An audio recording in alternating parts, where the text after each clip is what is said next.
ಮನೆಯಲ್ಲಿ ಸಮಸ್ಯೆ, ಡೆಸ್ಕಲ್ಲಿ ಸಮಸ್ಯೆ, ಫೀಲ್ಡಲ್ಲಿ ಸಮಸ್ಯೆ, ಮ್ಯಾನೇಜ್ಮೆಂಟ್ನ ಸಮಸ್ಯೆ, ಇಷ್ಟೆಲ್ಲ ಇದ್ದರೂ ಹೆಚ್ಚು ಮಹಿಳೆಯರು ಈ ಪತ್ರಿಕೋದ್ಯಮಕ್ಕೆ ಬರ್ತಾ ಇದ್ದಾರೆ.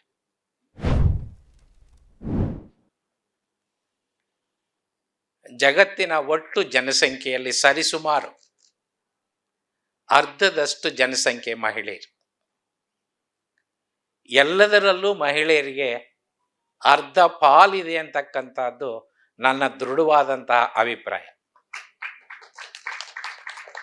ಆದರೆ ಆ ಪಾಲು ಮಹಿಳೆಯರಿಗೆ ಸಿಗಬೇಕಾದ್ರೆ ಬಗ್ಗಿ ನಮಸ್ಕಾರ ಮಾಡೋದ್ರಿಂದ ಸಿಂಹಾಸನ ಸಿಗೋದಿಲ್ಲ.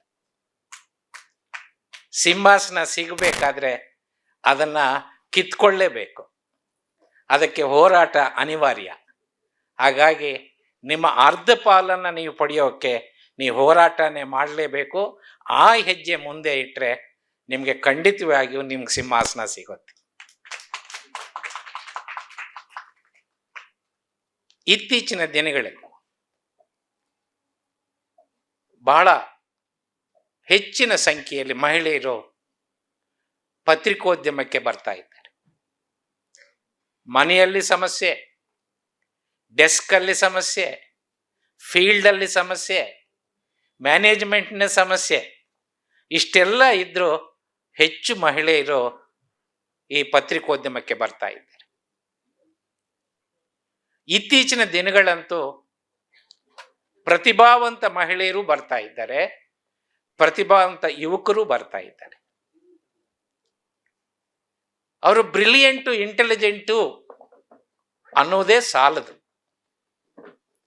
ಅನೇಕ ಕಡೆ ನಾನು ಗಮನಿಸಿದ್ದೀನಿ, they lack professionalism and professional ethics ಬಹಳಷ್ಟು ಜನಕ್ಕೆ. ಹಾಗಾಗಿ ಪತ್ರಕರ್ತೆಯರ ಸಂಘ ಹೊಸದಾಗಿ ಬರ್ತಾ ಇರ್ತಕ್ಕಂಥ ತಲೆಮಾರಿಗೆ ಈ ಪ್ರೊಫೆಷನಲಿಸಮ್ ಮತ್ತು ಪ್ರೊಫೆಷನಲ್ ಎಥಿಕ್ಸ್ ಅನ್ನ ಹೇಳಿಕೊಡ್ತಕ್ಕಂಥ ಬಹುದೊಡ್ಡ ಕೆಲಸ ಮಾಡಬೇಕಾಗಿದೆ ಅಂತ ನಾನು ಅಭಿಪ್ರಾಯ ಪಡ್ತೀನಿ. 7 ವರ್ಷಗಳ ಹಿಂದೆ ನೀವೊಂದು ಸಂಘ ಕಟ್ಕೊಂಡಿದ್ದೀರಾ. ನಿಮ್ಮ ಸಂಘದ ಚಟುವಟಿಕೆಗಳನ್ನು ನಾನು ಓದಿ ತಿಳ್ಕೊಂಡಿದ್ದೀನಿ. 3 ರೀತಿಯ ಹೆಜ್ಜೆಗಳನ್ನು ನೀವು ಇಡ್ತಾ ಇದ್ದೀರಿ ಅಂತ ನಾನು ಗಮನಿಸಿದೆ. ಒಂದು, ನಿಮ್ಮದೇ ಆದಂಥ ಸಮಸ್ಯೆಗಳನ್ನು ಚರ್ಚೆ ಮಾಡಿ ಆ ಬೇಡಿಕೆಗಳನ್ನಿಟ್ಟು ಅವುಗಳನ್ನು ಪಡೆಯೋದಕ್ಕೆ ಸಂಘ ಪ್ರಯತ್ನ ಮಾಡ್ತಾ ಇದೆ. ಅದರ ಜೊತೆಗೆ ವಿಶೇಷವಾಗಿ ಪತ್ರಿಕೋದ್ಯಮದಲ್ಲಿ ಮಹಿಳೆಯರು ಎದುರಿಸ್ತಕ್ಕಂಥ ಸಮಸ್ಯೆಗಳು ಮತ್ತು ಸವಾಲುಗಳ ಬಗ್ಗೆ ನೀವು ಕಾರ್ಯಕ್ರಮಗಳನ್ನು ಹಮ್ಮಿಕೊಂಡಿದ್ದನ್ನು ನಾನು ನೋಡಿದ್ದೆ, ಗಮನಿಸಿದ್ದೆ. ಅದರ ಜೊತೆಗೆ ಬಹಳ ಮುಖ್ಯವಾಗಿದೆ, ಇಡೀ ಪತ್ರಿಕೋದ್ಯಮನೇ ಇವತ್ತು ಸಮಸ್ಯೆ ಮತ್ತು ಸವಾಲುಗಳನ್ನು ಎದುರಿಸ್ತಾ ಇದೆ. ಅದರ ಬಗ್ಗೆ ಕೂಡ ನಿಮ್ಮ ಸಂಘ ಸ್ಪಂದಿಸಬೇಕಾಗಿದೆ, ಚರ್ಚೆ ಮಾಡಬೇಕಾಗಿದೆ, ಪರಿಹಾರನ ಕಂಡುಕೋಬೇಕಾಗಿದೆ. ನೀವು ಬಾಳ್ತಾ ಇರ್ತಕ್ಕಂಥ, ಬದುಕ್ತಾ ಇರ್ತಕ್ಕಂಥ ಸಮಾಜ ಏನಿದೆ, ಆ ಸಮಾಜದಲ್ಲೂ ಸಮಸ್ಯೆಗಳಿವೆ, ಸವಾಲುಗಳಿವೆ. ಅದ್ರ ಬಗ್ಗೆನೂ ಕೂಡ ನೀವು ಒಂದಷ್ಟು ಗಮನ ಹರಿಸಬೇಕಾಗಿದೆ. ನಿಮ್ಮ ಸಮಸ್ಯೆಗಳನ್ನು ನೀವು ಪರಿಹರಿಸ್ತಕ್ಕಂಥ ಹೋರಾಟಗಳನ್ನು, ಕಾರ್ಯಕ್ರಮಗಳನ್ನು ನಿಮ್ಮ ಸಂಘದ ಮುಖಾಂತರ ನೀವು ಮಾಡಿ, ಸಂತೋಷ. ಅದರ ಜೊತೆಗೆ ಇಡೀ ಪತ್ರಿಕೋದ್ಯಮ ಎದುರಿಸ್ತಾ ಇರ್ತಕ್ಕಂಥ ಸಮಸ್ಯೆ ಸವಾಲುಗಳು, ಇಡೀ ದೇಶ ಎದುರಿಸ್ತಾ ಇರ್ತಕ್ಕಂಥ ಸಮಸ್ಯೆ ಸವಾಲುಗಳು, ಅದರ ಬಗ್ಗೆ ಕೂಡ ಹೆಚ್ಚು ಗಮನ ಹರಿಸುವ ಅವಶ್ಯಕತೆ ಇದೆ ಅಂತ ನಾನು ಈ ಸಂದರ್ಭದಲ್ಲಿ ಅಭಿಪ್ರಾಯ ಪಡ್ತೇನೆ. ಇಂತಹ ಒಂದು ಮಹಿಳೆಯರನ್ನ ಪ್ರೋತ್ಸಾಹಿಸ್ತಕ್ಕಂಥ, ಅವರಲ್ಲಿರ್ತಕ್ಕಂಥ ಪ್ರತಿಭೆಗಳನ್ನು ಗುರುತಿಸ್ತಕ್ಕಂಥ, ಆ ಪ್ರತಿಭೆಗಳಿಗೆ ಒಂದು ಗೌರವವನ್ನು ಸೂಚಿಸ್ತಕ್ಕಂಥ ಇವತ್ತು ಸಿದ್ದರಾಮಯ್ಯ ಪ್ರಶಸ್ತಿಯನ್ನ ಸ್ಥಾಪನೆ ಮಾಡಿರ್ತಕ್ಕಂಥದ್ದು ಮತ್ತು ಇದು ಮೊದಲನೇ ಸಲ ಆ ಪ್ರಶಸ್ತಿಯನ್ನ ನೀಡ್ತಾ ಇರ್ತಕ್ಕಂಥದ್ದು.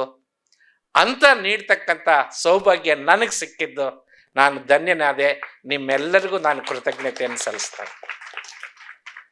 ನಾನು ಗಮನಿಸಿದೆ, ಈ ಇಬ್ಬರ ಪ್ರತಿಭಾವಂತ ಮಹಿಳೆಯರ ಬ್ರೀಫ್ ಹಿಸ್ಟ್ರಿನ ಇನ್ವಿಟೇಷನಲ್ಲಿ ಹಾಕಿದ್ರಿ. ಅದ್ರ ಜೊತೆಗೆ ಮಂಜುಶ್ರೀ ಮೇಡಮ್ ಕೂಡ ಅವ್ರ ಬಗ್ಗೆ ನನಗೆ ಮೆಸೇಜ್ ಮಾಡಿದೆ ಒಂದು ಡೀಟೈಲ್. ನನಗೆ ಅನ್ನಿಸ್ತು, ಒಬ್ಬ ಜಡ್ಜ್ ಆಗಿ ಆಯ್ಕೆ ಸಮಿತಿಯ ತೀರ್ಮಾನ ನ್ಯಾಯಸಮ್ಮತವಾಗಿದೆ, ಕಾನೂನುಬದ್ಧವಾಗಿದೆ, ಇದ್ರ ಮೇಲೆ ಯಾರೂ ಅಪೀಲ್ ಇಲ್ಲ ಅಂತ ನಾನು ಭಾವಿಸ್ಕೊಂಡಿದ್ದೆ. ಅಂತ ಒಂದು ಆಯ್ಕೆ ಮಾಡಿದ್ದೀರಾ. ಆ ಇಬ್ಬರು, ಸುಶೀಲಾ ಸುಬ್ರಹ್ಮಣ್ಯಂ ಮೇಡಮ್ ಅವ್ರಿಗೂ ನೀಲಾ ಮೇಡಮ್ ಅವ್ರಿಗೂ ನಾನು ಅಭಿನಂದನೆಯನ್ನು ಸಲ್ಲಿಸ್ತೀನಿ. ಅವರ ಕೆಲಸ, ಅವರು ನಡೆದು ಬಂದಂಥ ದಾರಿ ಈ ಕ್ಷೇತ್ರದ ಯುವ ಜನಾಂಗಕ್ಕೆ ಮಾದರಿಯಾಗಲಿ, ಅನುಕರಣೆಯಾಗಲಿ ಅಂತ ನಾನು ಆಸೆ ಪಡ್ತೀನಿ. ನಾನು ಹೆಚ್ಚು ಮಾತಾಡಕ್ಕೆ ಹೋಗೋದಿಲ್ಲ. ಒಂದು 2-3 ವಿಚಾರಗಳ. ಭಾರತದ ಸಂವಿಧಾನದಲ್ಲಿ ಅಭಿವ್ಯಕ್ತಿ ಸ್ವಾತಂತ್ರ್ಯ ಅಂತಕ್ಕಂಥದ್ದು ಮೂಲಭೂತ ಹಕ್ಕು. ಆದರೆ ಪತ್ರಿಕಾ ಸ್ವಾತಂತ್ರ್ಯ ಅನ್ನೋದು ಮೂಲಭೂತ ಹಕ್ಕಲ್ಲ. ಅಮೆರಿಕಾದ ಕಾನ್ಸ್ಟಿಟ್ಯೂಷನ್ನಲ್ಲಿ ಅಭಿವ್ಯಕ್ತಿ ಸ್ವಾತಂತ್ರ್ಯವೂ ಮೂಲಭೂತ ಹಕ್ಕು, ಪತ್ರಿಕಾ ಸ್ವಾತಂತ್ರ್ಯವೂ ಸಹ ಮೂಲಭೂತ ಹಕ್ಕು. ಆದರೆ ಭಾರತದ ಸರ್ವೋಚ್ಚ ನ್ಯಾಯಾಲಯ 1952ರಲ್ಲಿ ರಮೇಶ್ ಥಾಪರ್ ಅಂತಕ್ಕಂಥ ಒಂದು ಪ್ರಕರಣದಲ್ಲಿ freedom of press is A part of freedom of speech and expression ಅಂತಕ್ಕಂಥ ವ್ಯಾಖ್ಯಾನ ಮಾಡೋದರ ಮುಖಾಂತರ ಭಾರತದಲ್ಲಿ ಫ್ರೀಡಮ್ ಆಫ್ ಪ್ರೆಸ್ ಕೂಡ ಒಂದು ಮೂಲಭೂತ ಹಕ್ಕಾಗಿ ಕಳೆದ 52ರಿಂದ ಇಲ್ಲಿವರೆಗೆ ನಾವು ಅನುಭವಿಸ್ಕೊಂಡ್ಬಂದಿದ್ವಿ. ನನಗೊಂದ್ಸಲ ಅವಕಾಶ ಸಿಕ್ಕಿತ್ತು. ಫ್ರೀಡಮ್ ಆಫ್ ಎಕ್ಸ್ಪ್ರೆಷನ್ ಅಂದ್ರೆ ಏನು? ನನ್ನ ಅಭಿಪ್ರಾಯನ ವ್ಯಕ್ತಪಡಿಸ್ತಕ್ಕಂಥ ಸ್ವಾತಂತ್ರ್ಯ, ನಿಮ್ಮ ಅಭಿಪ್ರಾಯಕ್ಕೆ ಭಿನ್ನವಾದಂಥ ಅಭಿಪ್ರಾಯನ ವ್ಯಕ್ತಪಡಿಸ್ತಕ್ಕಂಥ ಸ್ವಾತಂತ್ರ್ಯ, ನಿಮ್ಮ ಅಭಿಪ್ರಾಯನ ವಿಮರ್ಶೆ ಮಾಡ್ತಕ್ಕಂಥ, ಟೀಕೆ ಮಾಡ್ತಕ್ಕಂಥ ಸ್ವಾತಂತ್ರ್ಯ, ನಿಮ್ಮ ಅಭಿಪ್ರಾಯನ ಪ್ರಶ್ನೆ ಮಾಡ್ತಕ್ಕಂಥ ಸ್ವಾತಂತ್ರ್ಯ. Freedom of speech includes freedom to keep silent. ಇದು ಫ್ರೀಡಮ್ ಆಫ್ ಸ್ಪೀಚ್. ಇಂಥ ಮೂಲಭೂತ ಹಕ್ಕನ್ನ ನಾವು ಇಷ್ಟು ವರ್ಷ ಅನುಭವಿಸ್ಕೊಂಡ್ಬಂದಿದ್ವಿ. ಆದರೆ ಇವತ್ತು ಅದಕ್ಕೆ ಧಕ್ಕೆ ಬಂದಿದೆ. ಮಹಿಳೆಯರು ಮಾತ್ರ ಅಲ್ಲ, ಪುರುಷರು ಮಾತ್ರ ಅಲ್ಲ, ಸಾಹಿತಿಗಳು ಮಾತ್ರ ಅಲ್ಲ, ಇಡೀ ದೇಶದ ಎಲ್ಲ ಜನರು ಕೂಡ ಭಯದ ವಾತಾವರಣದಲ್ಲಿ, ಭೀತಿಯ ವಾತಾವರಣದಲ್ಲಿ ತಮ್ಮ ಹಕ್ಕನ್ನು ಚಲಾಯಿಸ್ತಕ್ಕಂಥ ಪರಿಸ್ಥಿತಿಯಲ್ಲಿ ನಿಂತಿದ್ದಾರೆ. ನಾನು ಪ್ರಶ್ನೆ ಮಾಡಿದರೆ ನನ್ನನ್ನು ದೇಶದ್ರೋಹಿ ಅಂತಾರೆ. ಸೆಡಿಷನ್ ಕಲಮನ್ನು ಬಳಸಿ ಕೇಸ್ ಹಾಕ್ತಾರೆ, ಬಂಧಿಸ್ತಾರೆ, ಜೈಲಿಗಟ್ಟುತ್ತಾರೆ, ಮುಂದುವರೆದು ಎನ್ಕೌಂಟರ್ನಲ್ಲಿ ಸಾಯಿಸ್ತಾ ಇದ್ದಾರೆ. There is a serious threat to the freedom of speech and expression. ಇಂತಹ ವಾತಾವರಣದಲ್ಲಿ ನೀವು ಯಾವ ರೀತಿ ಕೆಲಸ ಮಾಡಬೇಕು, ನಿಮ್ಮ ಕೆಲಸದ ಮುಖಾಂತರ ಇಡೀ ದೇಶದ ಜನರಿಗೆ ಈ ಹಕ್ಕನ್ನು ಪರಿಪೂರ್ಣವಾಗಿ ಅನುಭವಿಸ್ತಕ್ಕಂಥ ಶಕ್ತಿಯನ್ನು ನೀವು ಹೆಂಗೆ ಕೊಡಬಹುದು ಅನ್ನೋದು ಇವತ್ತು ನಿಮ್ಮ ಮುಂದೆ ಇರತಕ್ಕಂಥ ಸವಾಲು. ಹಾಗಾಗಿ ಇಡೀ ಪತ್ರಿಕೋದ್ಯಮ ಇದರ ಬಗ್ಗೆ ಹೆಚ್ಚು ಚರ್ಚೆ ಮಾಡಿ ಸ್ಪಂದಿಸಿ ಇದು ಪರಿಣಾಮಕಾರಿಯಾಗಿ ಈ ದೇಶದ ಜನ ಅನುಭವಿಸ್ತಕ್ಕಂಥ ಒಂದು ವಾತಾವರಣ ನಿರ್ಮಾಣ ಮಾಡತಕ್ಕಂಥ ಚಾರಿತ್ರಿಕ ಜವಾಬ್ದಾರಿ ನಿಮ್ಮ ಮೇಲೆ ಇದೆ ಅಂತ ನಾನು ಅಭಿಪ್ರಾಯ ಪಡ್ತಾ ಇದ್ದೀನಿ. ಬಂಧುಗಳೇ, ಪ್ರಶ್ನೆ ಮಾಡಬೇಕು, ಟೀಕೆ ಮಾಡಬೇಕು ಅಂತಂದಾಗ ನಾನು ಅನೇಕ ಸಲ ಕೇಳಿದ್ದೀನಿ, ಅನೇಕ ಸಲ ಅನುಭವಿಸಿದ್ದೀನಿ. ಏನು ಅಂತಂದ್ರೆ ನ್ಯಾಯಾಂಗನ ಮುಟ್ಟೋದು ಬೇಡ. ಯಾಕೆಂದ್ರೆ ಕ್ರಿಮಿನಲ್ ಕಂಟೆಂಪ್ಟ್ ಆಫ್ ಕೋರ್ಟ್ ಅಂತಕ್ಕಂಥ ಭಯ ಅವರನ್ನು ಆವರಿಸಿದೆ. ಅನೇಕ ಮಾಧ್ಯಮ ಮಿತ್ರರು ಇದರ ಬಗ್ಗೆ ನನ್ನ ಜೊತೆ ಚರ್ಚೆ ಮಾಡಿದ್ದಾರೆ. ನಿರ್ಭಯವಾಗಿ ನ್ಯಾಯಾಂಗನ ವಿಮರ್ಶೆ ಮಾಡ್ತಕ್ಕಂಥ ಕೈ ಆಗ್ತಾ ಇಲ್ಲ.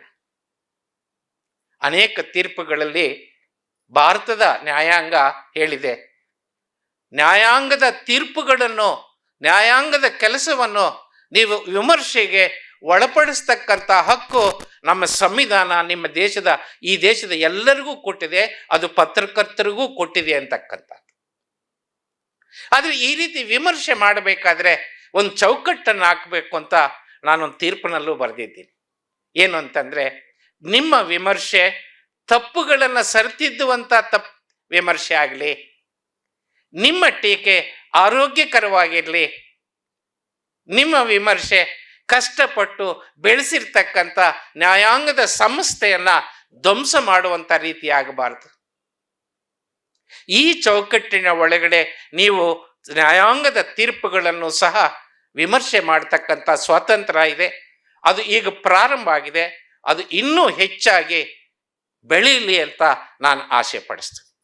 ಯಾವ ಸಮಾಜದಲ್ಲಿ ವಿಮರ್ಶೆಗೆ ಅವಕಾಶ ಇರೋದಿಲ್ವೋ, ಟೀಕೆಗೆ ಅವಕಾಶ ಇರೋದಿಲ್ವೋ, ಪ್ರಶ್ನೆ ಮಾಡೋದಕ್ಕೆ ಅವಕಾಶ ಇರೋದಿಲ್ಲೋ, ಅದು ಆ ಸಮಾಜದಲ್ಲಿ ಪ್ರಜಾಪ್ರಭುತ್ವ ಅಂತ ಇರೋದಿಲ್ಲ. ಎಲ್ಲಿ ಈ ವಾತಾವರಣ ಇರೋದಿಲ್ವೋ ಅಲ್ಲಿ ಒಂದು ಹೊಸದಾದಂತಹ ಕ್ರಿಯಾಶೀಲತೆ ಅಂತಕ್ಕಂಥದ್ದು ನಾವು ಕಾಣಲಿಕ್ಕೆ ಸಾಧ್ಯ ಇಲ್ಲ. ಅದಕ್ಕೆ ಬಹಳ ಹಿಂದೆನೆ ಫ್ರೆಂಚ್ ಮಹಾಕ್ರಾಂತಿಯ ಒಬ್ಬ ಸಾಹಿತಿ ವಾಲ್ಟೈರ್ ಅವನು ಅಂತಾನೆ, I do not agree with a word what you say, but I will fight till my death for your right to say so. ಅಂಥ ವಾತಾವರಣ, ಅಂಥ ಪರಂಪರೆ, ಆ ಮುಖಾಂತರ ಅಭಿವ್ಯಕ್ತಿ ಸ್ವಾತಂತ್ರ್ಯ ನಮ್ಗೆ ಬಂದಿರತಕ್ಕಂಥದ್ದು. ಆ ಅಭಿವ್ಯಕ್ತಿ ಸ್ವಾತಂತ್ರ್ಯದಲ್ಲಿ ವಿಮರ್ಶೆ ಮಾಡ್ತಕ್ಕಂಥ ಸ್ವಾತಂತ್ರ್ಯ ಇದೆ. ಅದನ್ನು ಆರೋಗ್ಯಕರವಾಗಿ ಬಳಸಿ, ಅದನ್ನು ನಮ್ಮನ್ನು ಸರಿತಿದ್ದುವಂಥ ರೀತಿಯಲ್ಲಿ ಬಳಸಿ, ಸಮಾಜನ ಇನ್ನೂ ಉತ್ತಮ ಸ್ಥಿತಿಗೆ ಕೊಂಡೊಯ್ಯುವಂಥ ರೀತಿಯಲ್ಲಿ ಬಳಸಿ ಅಂತ ಈ ಸಂದರ್ಭದಲ್ಲಿ ನಿಮ್ಮಲ್ಲಿ ನಾನು ಮನವಿ ಮಾಡ್ತಾ ಇದ್ದೀನಿ. ಸ್ನೇಹಿತರೆ, ಕಳೆದ 7 ವರ್ಷಗಳಲ್ಲಿ ನಾನು ಇಡೀ ರಾಜ್ಯ ಸುತ್ತಿ ಸಂವಿಧಾನದ ಓದು ಅರಿವನ್ನು ಮೂಡಿಸುವಂಥ ಪ್ರಯತ್ನ ನಾವು ಮಾಡ್ತಾ ಇದ್ದೀವಿ. ಈ 7 ವರ್ಷಗಳಲ್ಲಿ ಸಾವಿರಾರು ಕಾರ್ಯಕ್ರಮಗಳನ್ನು ನಾನು ನನ್ನ ಬಳಗ ನಾವು ನಡೆಸಿದ್ದೀವಿ. ಇದರಿಂದ ನಾವು ಕಂಡುಕೊಂಡಂತಹ ಒಂದು ಸತ್ಯ ಏನಂದ್ರೆ, ಈ ರಾಜ್ಯ, ಈ ದೇಶದ ಜನರಿಗೆ ಸಂವಿಧಾನದ ತಿಳುವಳಿಕೆಯ ಬಗ್ಗೆ ಹಸಿವಿದೆ. ಅದು ಜಸ್ಟಿಸ್ ನಾಗಮೋಹನ್ ದಾಸ್ ಒಬ್ಬರು ಮಾಡುವಂಥ ಕೆಲಸ ಅಲ್ಲ, ಅಥವಾ ಸಂವಿಧಾನದ ಓದುವ ಅಭಿಯಾನ ಒಂದು ತಂಡ ಮಾಡ್ತಕ್ಕಂಥ ಕೆಲಸ ಅಲ್ಲ. ಅದಕ್ಕೆ ಎಲ್ಲ ಪ್ರಜ್ಞಾವಂತರ ಸಹಕಾರ ಅವಶ್ಯಕತೆ ಇದೆ. And more so the people in media. ಮಾಧ್ಯಮದವರ ಬಹಳ ದೊಡ್ಡ ಸಂವಿಧಾನದ ಸಾಕ್ಷರತೆಯನ್ನ ಹೆಚ್ಚಿಸುವಂತ ಕೆಲಸ ಆಗಬೇಕಾಗಿದೆ. ಆ ದಿಕ್ಕಿನಲ್ಲಿ ಮಾಧ್ಯಮ ಮಿತ್ರರು ಕೆಲಸ ಮಾಡಿ ದೇಶದ ಜನರಲ್ಲಿರ್ತಕ್ಕಂಥ ಈ ಸಂವಿಧಾನದ ಹಸಿವನ್ನ ನಿವಾರಣೆ ಮಾಡ್ತಕ್ಕಂಥ ಪ್ರಯತ್ನದಲ್ಲಿ ನೀವು ಕಾರ್ಯೋನ್ಮುಖ ಆಗಬೇಕು.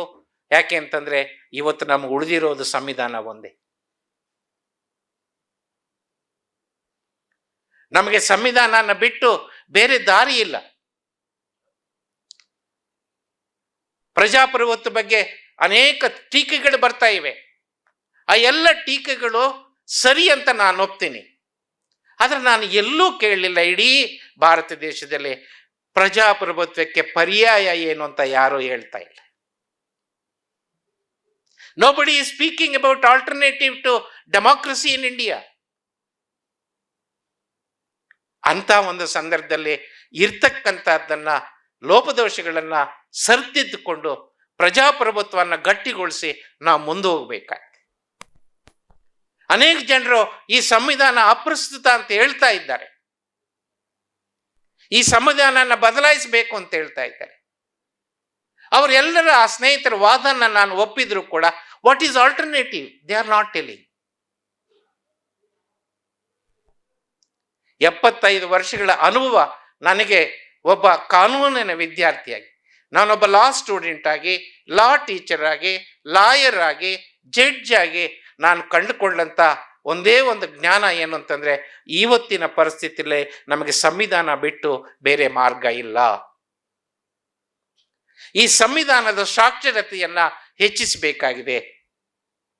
ಅದರಲ್ಲಿ ನೀವು ಮಹಾನ್ ಕೊಡುಗೆ ಮಾಡ್ತಕ್ಕಂಥ ಅವಕಾಶಗಳು ನಿಮಗಿವೆ.